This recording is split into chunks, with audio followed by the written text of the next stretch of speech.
You ask Tiger to calculate. This deals with finding the midpoint between 2 points.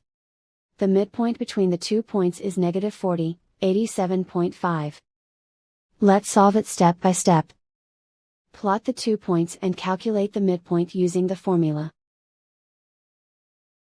The coordinates of point 1 are, x1 equals negative 19, y1 equals 88.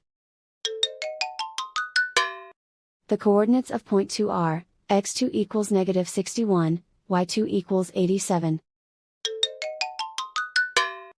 PM represents the midpoint of the 2 points.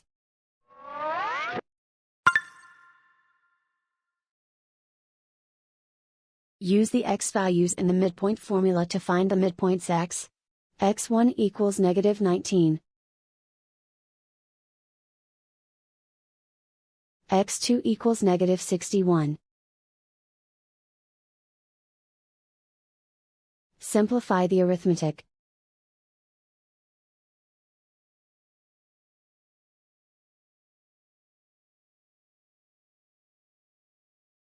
Use the y values in the midpoint formula to find the midpoints y.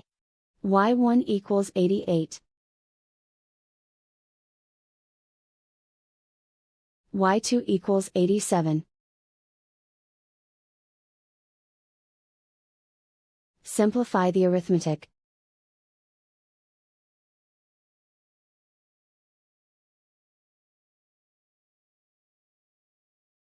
And so, the midpoint is, negative 40, 87.5.